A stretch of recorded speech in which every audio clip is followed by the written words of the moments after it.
9,000 years ago, long before the pyramids, before writing, before kings, thousands of people built a settlement unlike anything else on Earth. A city with no streets. You did not walk into your home through a door. There were no doors at ground level. No alleys. No roads winding between the houses. Instead, you climbed. Every home was entered from above, through a hole in the roof, down a wooden ladder into the room where you lived. And beneath the floor where you slept, your dead were waiting. This is Catalhoyuk, one of the first cities humanity ever made. It rose on the Konya plain of central Anatolia, in what is now Turkey, beside ancient wetlands and slow rivers, around 7,500 years before Christ. For over 1,000 years people lived here, as many as 8,000 at once, farming, herding, trading, and burying their dead beneath their homes. Today it is a great mound of earth, a hoyuk, rising from the flat plain. Layer upon layer of mud brick, city built on city, generation upon generation. When archaeologists first dug into that mound, they uncovered something that rewrote what we thought we knew about the dawn of civilization. For here, at the very beginning of settled life, was a town of astonishing size and strangeness, and clues to how the first crowds of humans learned to live together. To understand it, imagine standing on its rooftops at dusk, 9,000 years ago. Below your feet the houses pressed together wall to wall, hundreds of them, packed so tightly there is no space between. There are no streets because there is no room for streets. The roofs themselves are the roads, a continuous surface of clay you cross to move through the town. To go home, you cross the rooftops to your own opening, take hold of a ladder, and climb down into the warm dark of your single room. Inside, the walls are smoothed with white plaster and replastered again and again, year after year, until they are thick with the memory of hands. A hearth and an oven sit near the ladder, below the roof hole that lets the smoke escape. The ceilings are low, the air often thick with soot. Raised platforms line the walls. This is where the family sits, works, and sleeps.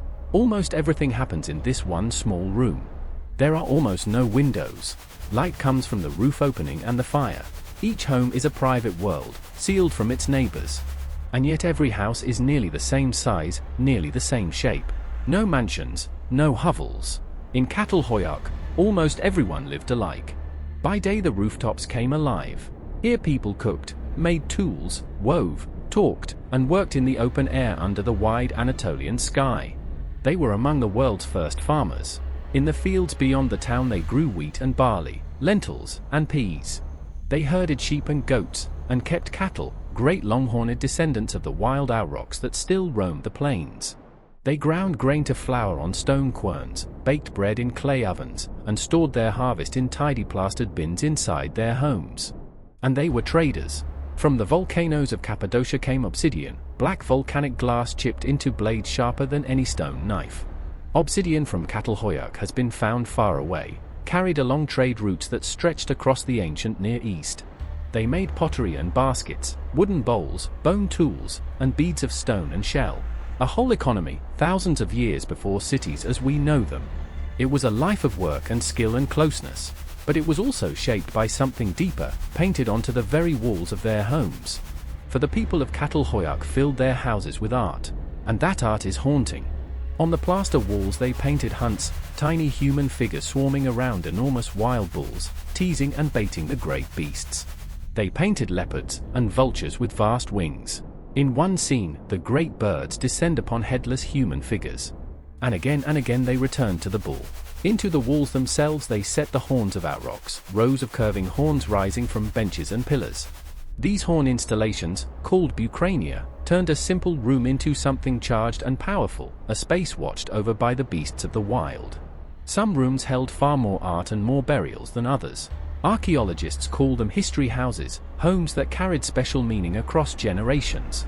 The most famous find of all is small enough to hold in your hand, a seated woman, heavy and powerful, flanked by two leopards.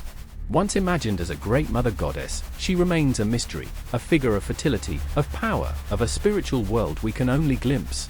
But the strangest custom of Catalhoyuk was not on the walls. It was beneath the floors.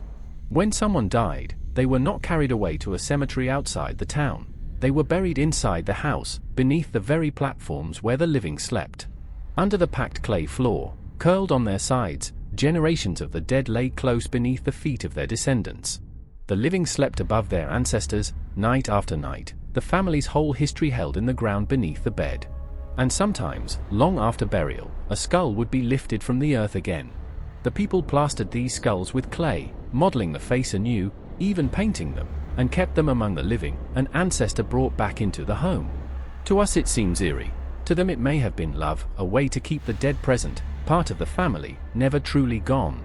House, hearth, ancestor, and bull, all bound together in a single room. This was how they made sense of the world. And in all of it, something is missing, something we expect from a city and never find here. There is no palace, no grand temple towering over the rest, no royal tomb heavy with gold. There is no sign of a king, a chief, or a priestly class ruling over everyone else. No district of the rich, no quarter of the poor. House after house, the same size, the same tools, the same small comforts. For 1,000 years, Catalhoyuk was a city with no visible rulers at all. It challenges one of our oldest assumptions, that as soon as humans gathered in large numbers, kings and hierarchies had to follow. Here, thousands of people lived side by side, generation after generation, held together not by a throne but by custom, kinship, and shared belief. How they governed themselves, how they settled their disputes, we do not fully know. But they did it, somehow, without palaces.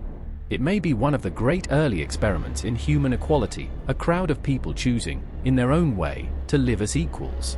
And then, after more than 1,000 years, Catalhoyuk began to fade.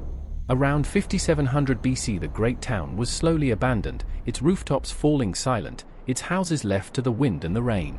No single disaster erased it. There is no sign of massacre, no invading army, no sudden fire that ended everything at once. Perhaps the climate dried and the wetlands retreated. Perhaps the land was exhausted, or the old way of living together simply reached its limit. The people did not vanish. They moved on, scattering into smaller villages, carrying their skills and their memories into the world that came after. Behind them they left the mound, the layered ruins of thousands of lives, rising quietly from the plain. Catalhoyuk is not a story of pharaohs or empires. It is the story of ordinary people, at the very beginning, learning how to live crowded together for the first time. A city with no streets and no kings, where the living slept above the dead. The first great experiment in being human, together. And it still has much to teach us.